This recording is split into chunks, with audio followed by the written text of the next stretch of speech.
Yeah, so the mineral resource announcement that we put out last week is really just a combination of work that's aimed at de-risking the Mandilla pre-feasibility. So importantly, we hit the 1.62 million ounces group, 1.4 million ounces at Mandilla, and most importantly of all, 1.2 million ounces at Theia, one large open pit.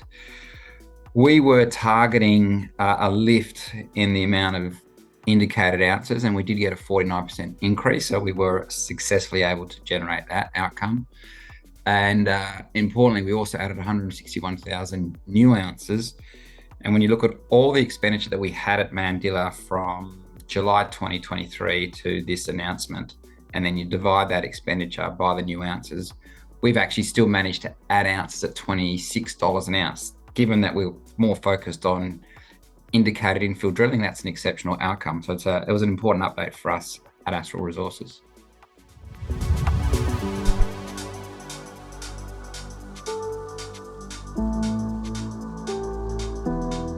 The Theia deposit being 1.2 million ounces is super important because one large open pit that you can go into and start mining and 10 years later still be mining that open pit is the type of deposit that can really set you up for success.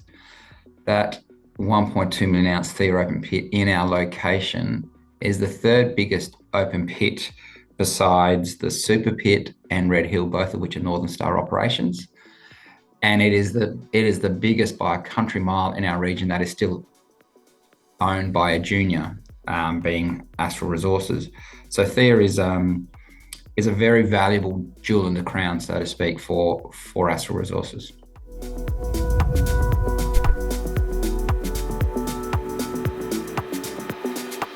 The pre-feasibility, which is due in this current quarter, we've been working on for some time.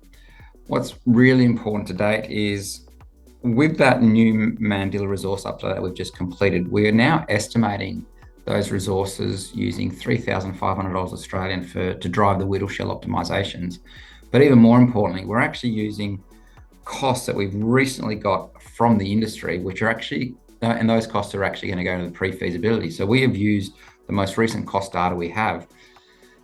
Why that is important is as we go from resource estimate to the pre-feasibility, our conversion rate is going to be really, really high. So I look at it, and given that we've actually already put what those processing and mining costs are going to look like for the pre-feas into the public domain through our mineral resource announcement, we can see a scenario where we're going to get probably 50% more gold production from scoping to pre-feas.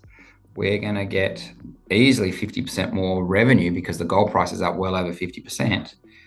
And we're in a scenario where the operating costs are going to be relatively flat. So that pre-feasibility that we're working towards is going to present an exceptional set of financial numbers come the end of this June quarter.